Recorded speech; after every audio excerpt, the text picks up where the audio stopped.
نحمده ونصلي ونسلم على رسوله الكريم اما بعد فاعوذ بالله من الشيطان الرجيم بسم الله الرحمن الرحيم وما تلك بيمينك يا موسى قال هي عصاي اتوكأ عليها واهش بها على غنمي ولي فيها مآرب اخرى۔ اے موسیٰ، یہ تمہارے دائیں ہاتھ میں کیا ہے؟ عرض کی یہ میرا عصا ہے، میں اس پر تکیہ لگاتا ہوں اور اس سے اپنی بکریوں پر پتے چاڑتا ہوں، اور میری اس میں اور بھی کئی ضرورتیں ہیں۔ اللہ رب العالمین نے حضرت موسیٰ علیہ السلام سے جب یہ کلام چل رہا تھا وادی طور میں، تو اللہ رب العالمین کا جو کلام تھا اس کی ہیبت کم کرنے کے لیے اس گفتگو کا آغاز ہوا، اور جب پوچھا گیا کہ اے موسیٰ تمہارے دائیں ہاتھ میں کیا ہے، تو آپ نے عرض کی کہ یہ میرا عصا ہے، اور میں تھک جاتا ہوں تو میں اس پر ٹیک لگاتا ہوں اور اس سے اپنی بکریوں کے لیے خشک درختوں سے پتے چاڑتا ہوں، اور میری کئی ضروریات میں بھی یہ میرے کام آتا ہے۔ اور اس کے ذریعے، اس لاٹھی کے ذریعے، اس عصا کے ذریعے میں توشہ اور پانی اٹھانا، موذی جانوروں کو دفع کرنا اور دشمنوں سے لڑائی کرنے کے لیے اس سے کام لینے کا یہ میں کام آتا ہے۔ حضرت موسیٰ علیہ السلام کا اپنی لاٹھی، اپنے عصا کے ان فوائد کو بیان کرنا، علماء فرماتے ہیں کہ یہ اللہ کی ان نعمتوں کے شکر کے طور پر تھا۔ یہاں پر یہ بھی بات یاد رکھیے گا کہ اس آیت سے یہ معلوم ہوا کہ اپنے پاس عصا رکھنا یہ انبیاء کرام علیہم السلام کی سنت ہے، اور اس کے کئی فوائد ہیں۔ حضرت امام حسن بصری رضی اللہ تعالیٰ عنہ فرماتے ہیں کہ عصا رکھنے کی 6 فضیلتیں ہیں۔ نمبر 1 کہ یہ انبیاء کرام علیہم السلام کی سنت، نمبر 2 کہ یہ صلحہ یعنی صالحین کی زینت ہے، نمبر 3 یہ دشمنوں کے خلاف ہتھیار ہے، نمبر 4 فرماتے ہیں کہ یہ کمزوروں کا مددگار ہے، نمبر 5 فرماتے ہیں کہ یہ منافقین کی پریشانی کا باعث ہے، اور نمبر 6 فرماتے ہیں کہ یہ عبادت میں زیادتی کا باعث ہے۔ یاد رکھیے گا کہ نبی کریم صلی اللہ علیہ وسلم بھی عصا مبارک استعمال فرمایا کرتے تھے، حضور نے بھی اپنے پاس عصا رکھا ہوا تھا۔ اس سلسلے میں ایک حکایت ملتی ہے اور بہت خوبصورت ہے کہ حضرت عبداللہ بن انیس رضی اللہ تعالیٰ عنہ، یہ صحابی رسول ہیں، ایک گستاخ تھا خالد بن سفیان ہذلی، انہوں نے قتل کر دیا، یعنی حضرت عبداللہ بن انیس نے اس گستاخ کو قتل کیا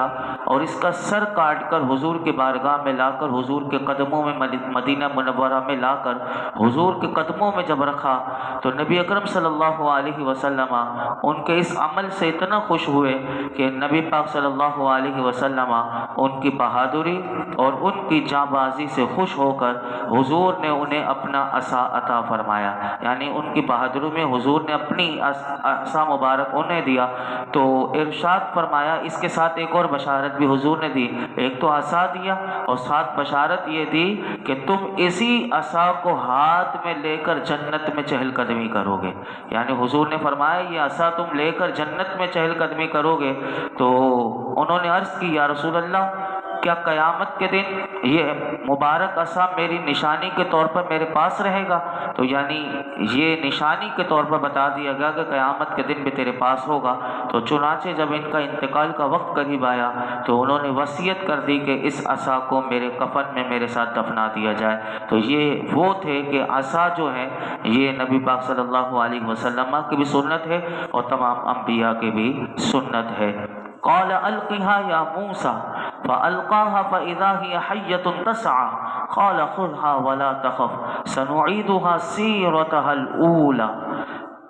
حضرت موسیٰ علیہ السلام نے اپنے عصا کے فوائد بتا دیے، اب اللہ کی گفتگو ہوئی ان سے، فرمایا اے موسیٰ اسے ڈال دو، تو یعنی زمین پر اسے ڈال دو۔ تو موسیٰ نے اسے نیچے ڈال دیا تو اچانک وہ سانپ بن گیا کہ جو دوڑ رہا تھا۔ اللہ نے فرمایا قال خذها ولا تخف، اسے پکڑ لو اور ڈرو نہیں، ہم اسے دوبارہ پہلی حالت پر لوٹا دیں گے۔ ان آیات کی تفسیر یہ ہے کہ اللہ رب العالمین نے حضرت موسیٰ علیہ السلام سے فرمایا کہ یہ جو آپ کے ہاتھ میں عصا ہے اس کو زمین پر ڈال دو تاکہ تمہیں ہم اس کی شان دکھاتے ہیں۔ اس کی شان کیا ہے؟ تو حضرت موسیٰ علیہ السلام نے جیسے زمین پر اپنا عصا ڈالا، اچانک وہ عصا جو تھا وہ سانپ بن گیا اور تیزی کے ساتھ وہ دوڑنے لگا اور اپنے راستے میں آنے والی ہر چیز کو کھانے لگا۔ یہ حال دیکھ کر حضرت موسیٰ علیہ السلام کو طبعی طور پر ایک ہر قسم انسان کے اندر خوف ضرور ہے کہ وہ ڈرتا ضرور ہے، تو حضرت موسیٰ علیہ السلام کو خوف ہوا تو اللہ رب العالمین نے فوراً فرمایا اے موسیٰ ڈرو نہیں، اسے پکڑ لو، اور تم اسے پکڑو گے ہم اسے دوبارہ اس کی پہلی حالت پر یعنی لاٹھی کی صورت میں، عصا کی صورت میں کر دیں گے۔ تو جیسے ہی اللہ کی طرف سے کلام ہوا تو آپ کا خوف فوراً جاتا رہا، اور جیسے مفسرین فرماتے ہیں آپ نے وہ جو سانپ بنا ہوا تھا اس کو ہاتھ لگایا وہ فوراً اپنی پہلی صورت میں آ گیا، یعنی کہ وہ فوراً عصا بن گیا۔ یہاں پر اس آیت میں علماء فرماتے ہیں تو فَإِذَا هِيَ حَيَّةٌ تَسْعَىٰ، تو اچانک وہ سانپ بن گیا جو دوڑ رہا تھا۔ تو حضرت موسیٰ علیہ السلام کا جو عصا تھا اس کو سانپ کیوں بنایا گیا؟ اس میں ایک وجہ تھی، اس میں حکمتیں تھیں، تو علماء میں اس کی دو حکمت لکھی، وہ میں آپ کے سامنے عرض کرتا ہوں۔ پہلی حکمت یہ تھی کہ اللہ رب العالمین نے ان کے عصا کو، ان کی لاٹھی کو اس لیے سانپ بنایا تاکہ یہ ان کا معجزہ ہو جس سے ان کی نبوت کو پہچانا جائے، یہ ایک معجزہ تھا۔ نمبر دو، دوسری حکمت یہ تھی کہ اس مقام پر عصا کو سانپ اس لیے بنایا گیا کہ حضرت موسیٰ علیہ السلام پہلے سے اپنے عصا کا سانپ بننا دیکھ لیں، اور جب یہ عصا فرعون کے سامنے لے کر جائیں گے، کیونکہ جس مقصد کے لیے اللہ نے آپ کو بھیجا تھا وہ مقصد آگے آنے والا ہے، تو تاکہ جب فرعون کے دربار میں جائیں اور فرعون کے دربار میں جا کر یہ معجزہ وہاں دکھائیں گے تو اس وقت جب وہ سانپ بنے تو آپ خوف زدہ نہ ہو۔ تو یہ پہلے سے یہ خوف والی کیفیت اللہ رب العالمین نے ختم کر دی اور یہ دکھا دیا۔ اب دوسرا معجزہ کیا دیا؟ قرآن اگلی آیت میں بیان کرتا ہے وَأَضْمُمْ يَدَكَ إِلَى جَنَاحِكَ تَخْرُجْ بَيْضَاءَ مِنْ غَيْرِ سُوءٍ آیَةً أُخْرَى، اور اپنے ہاتھ کو اپنے بازو سے ملاؤ بغیر کسی مرض کے خوب سفید ہو کر، اور ایک اور معجزہ بن کر نکلے گا۔ یہاں پر اللہ رب العالمین نے پہلے عصا والا معجزہ دکھایا، اب دوسرا معجزہ حضرت موسیٰ علیہ السلام کو دیا اور فرمایا کہ ہم تمہیں ایک اور معجزہ دیتے ہیں کہ تم یہ کرو کہ حضرت موسیٰ علیہ السلام سے فرمایا کہ اپنا دایاں ہاتھ اپنے بائیں ہاتھ کی بازو کی بغل کے نیچے ڈال دیجئے اور اس کو ملا کر پھر وہاں سے نکالیے۔ تو آپ نے ایسے ہی کیا، تو مفسرین فرماتے ہیں جیسے اپنے بائیں ہاتھ کی بازو کے بغل میں ڈال کر نکالا تو وہ اس طرح چمک رہا تھا کہ فرمایا کہ سورج کی جیسے چمک ہوتی ہے ایسے ان کے ہاتھ میں چمک تھی، اور وہ نگاہوں کو خیرہ کرتا ہوا اور بغیر کسی مرض کے وہ سفید ہو کر نکلا تھا۔ اور یہ عصا کے بعد آپ کی نبوت کی صداقت اور کی ایک اور نشانی تھی۔ حضرت عبداللہ بن عباس رضی اللہ عنہما فرماتے ہیں کہ حضرت موسیٰ علیہ السلام کے ہاتھ میں اللہ رب العالمین نے یہ معجزہ دیا کہ رات کے وقت فرماتے ہیں یہ چاند جیسی روشنی کرتا تھا اور دن کے وقت یہ سورج جیسی روشنی کرتا تھا۔ یعنی آپ اندازہ لگائیں سورج تو آج ہم دیکھتے ہیں کیسا چمکتا ہے، لیکن اللہ رب العالمین اگر چاہے تو یہ طاقت ایک ہاتھ میں بھی عطا کر دیتا ہے۔ اور یہاں سے یہ بات بھی ہمیں پتہ چلی، تو حضرت موسیٰ علیہ السلام یہ معجزہ دیا اور پھر کیا یہ برقرار رہتا تھا؟ تو یاد رکھیے کہ پھر دوبارہ آپ اپنے بغل کے نیچے ہاتھ ڈال کر مفسرین کہتے ہیں کہ دوبارہ ملاتے تھے تو وہ اپنی پہلی حالت پر دوبارہ لوٹ کر آ جاتا تھا، جیسے ہاتھ ہوتا تھا ویسے ہاتھ ہو جاتا تھا۔ لیکن جب آپ دکھانا چاہتے تھے تو سورج کی طرح وہ چمکتا ہوا اور رات میں چاند کی طرح چمکتا ہوا ہوتا تھا۔ پھر قرآن آگے ارشاد فرماتا ہے لِنُرِيَكَ مِنْ آیَاتِنَا الْكُبْرَى، تاکہ ہم تجھے اپنی بڑی بڑی نشانیاں دکھائیں۔ یعنی اے موسیٰ ہم نے آپ کو عصا سانپ بن جانے اور ہاتھ کے روشن ہو جانے کے دو معجزات اس لیے عطا کیے تاکہ ان کے ذریعے ہم آپ کو اپنی بڑی بڑی نشانیاں دکھائیں۔ اس آیت میں آپ غور کریں کہ حضرت موسیٰ علیہ السلام نے اس کے ذریعے کیا کچھ اللہ رب العالمین نے آپ کو دکھایا ہوگا۔ یہاں پر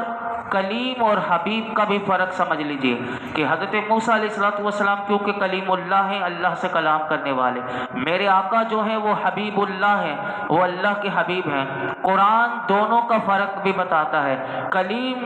وہ تھے کہ جس طرح بھی آپ نے سماعت کیا کہ لِنُرِيَكَ مِنْ آیاتنا الکبریٰ، کہ تاکہ ہم تجھے اپنی بڑی بڑی نشانیاں دکھائیں، یہ کلیم کے لیے فرمایا۔ اور اپنے حبیب کے لیے کیا فرمایا؟ فرمایا لَقَدْ رَأَىٰ مِنْ آیَاتِ رَبِّهِ الْكُبْرَىٰ، سورۃ الطور میں 27ویں پارے میں فرمایا کہ بے شک اس نے اپنے رب کی بہت بڑی نشانیاں دیکھی۔ کہ اس میں فرق یہ ہے کہ حضرت موسیٰ علیہ السلام کو جو بڑی بڑی نشانیاں دکھائی گئیں ان کا تعلق زمین کے عجائبات سے تھا، اور میرے آقا علیہ السلام کو جو اللہ نے اپنی بڑی بڑی نشانیاں دکھائیں ان کا تعلق زمینی عجائبات سے بھی ہے اور آسمانوں کے بھی عجائبات سے بھی ہے، کہ حضور کو اللہ نے لامکان پر بلا کر وہاں کی بھی ساری نشانیاں دکھا دی، اور زمین پر رہتے ہوئے بھی اللہ نے وہ ساری نشانیاں عطا کر دی۔ تو یہ ہے وہ کلیم و حبیب، یہ ہے میرے آقا کی شان۔ آگے ارشاد فرمایا اذهب الى فرعون انه طغى، فرعون کے پاس جاؤ۔ اب حکم آ گیا، سارا کچھ عطا کرنے کے بعد اب اللہ رب العالمین نے فرمایا اذهب، فرعون کے پاس جاؤ، انه طغى، کہ وہ بے شک وہ بڑا سرکش ہو گیا ہے۔ حضرت موسیٰ علیہ السلام کو فرعون کے دربار میں کیوں بھیجا گیا؟ تو یاد رکھیے کہ فرعون جو تھا وہ آپ کے زمانے میں اللہ رب العالمین نے اسے بہت کچھ عطا کیا تھا، لیکن اس نے اللہ کی نعمت کی ناشکری کی اور اتنا سرکشی میں آگے بڑھ گیا کہ وہ کفر میں بھی حد سے گزر گیا، اور اس نے اللہ ہونے کا دعویٰ کر دیا کہ انا ربکم الاعلی، کہ میں سب سے بڑا رب ہوں، اور اس نے اپنے خدائی کا دعویٰ کرنے لگا۔ حقیقت میں حضرت موسیٰ علیہ السلام کو فرعون اور اس کی پوری قوم کی طرف بھیجا گیا تھا، لیکن یہاں پر قرآن کہتا ہے کہ خاص طور پر فرعون کا نام اس لیے لیا گیا تھا کیونکہ خدائی کا دعویٰ کرنے والا یہ تھا، تو اسی لیے یہ کفر میں حد سے گزر گیا تھا۔ تو اللہ رب العالمین نے فرعون کا نام لے کر خاص کہا کہ آپ اس کے پاس جائیے۔ اب جب یہ حکم ملا کہ فرعون کے دربار میں جائیے، تو اب آپ نے کیا اللہ کی بارگاہ میں دعا کی؟ جو روزانہ میں دعا پڑھتا ہوں، آج آپ کو اس کا ترجمہ بھی پتہ چل جائے گا۔ یہ موسیٰ علیہ السلام کی دعا ہے کہ جب ہم درس شروع کرتے ہیں تو ایک دعا پڑھتا ہوں میں، رب اشرح لی، اب وہ والی آپ نے دعا کی تھی، اس کا ترجمہ بھی سن لیجئے۔ قال رب اشرح لی صدری ویسر لی امری واحلل عقدۃ من لسانی یفقہوا قولی۔ موسیٰ علیہ السلام نے عرض کی، اے میرے رب،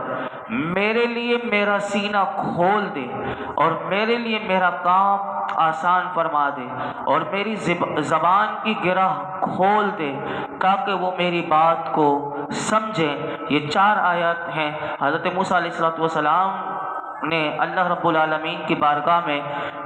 سب سے پہلے یہ دعا کی، کیونکہ یہ کام بہت اہم تھا۔ فرعون کے پاس جانا، اسے تبلیغ دین کرنا اور اسے بتانا کہ جو تو نے دعویٰ کیا بندہ ہو کر یہ تو نے بہت غلط کام کیا ہے۔ تو آپ نے،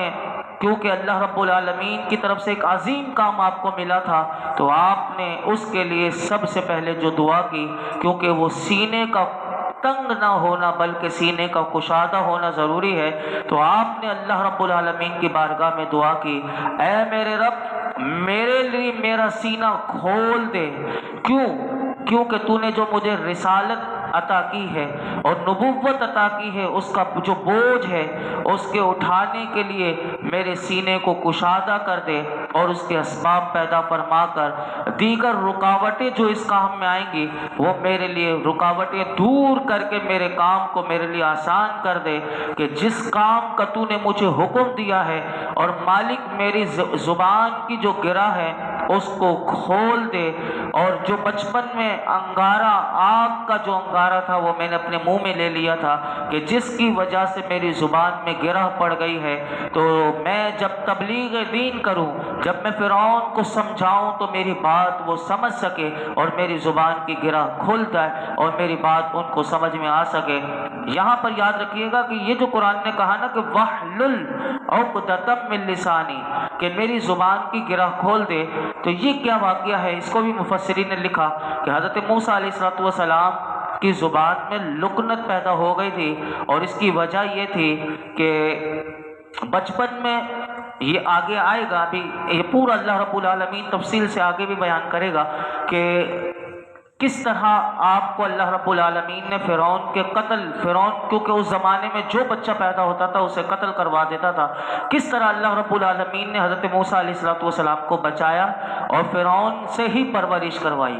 جو فرعون یہ سمجھتا تھا کہ کوئی نبی آئیں گے، اسے نجومیوں نے پہلے سے بتا دیا تھا سب کچھ، لیکن اللہ رب العالمین کی قدرت دیکھیے کہ وہ کس طرح اپنے کام پورے کرواتا ہے۔ تو فرعون سے ہی پرورش کروائی۔ تو حضرت موسیٰ علیہ السلام جب بچپن میں فرعون کے دربار میں تھے، تو آپ چھوٹی عمر میں تھے، تو فرعون کی داڑھی کو پکڑ کر اس کو زور سے کھینچا تھا، یعنی آپ ویسے ہی جلالی طبیعت کے، تو جب اس کی داڑھی کو پکڑ کر زور سے کھینچا اور اسے تماچا بھی بچپن میں مار دیا تھا۔ تو مفسرین فرماتے ہیں کہ جب اسے تھپڑ مارا تھا بچپن میں، تو فرعون کو اتنا غصہ آیا تھا کہ اس نے اسی وقت آپ کو دوبارہ قتل کرنے کا ارادہ کیا تھا۔ تو یہ دیکھ کر حضرت بی بی آسیہ یہ جنت میں جائیں گی، یہ مومنہ تھی اور یہ فرعون کے نکاح میں تھی، لیکن اس کی بہت الگ تفصیل ہے، لیکن یہ حضرت موسیٰ علیہ السلام سے بڑے پیار کرتے تھے۔ تو حضرت آسیہ رضی اللہ تعالی عنہ جو تھی، انہوں نے اس وقت روک لیا،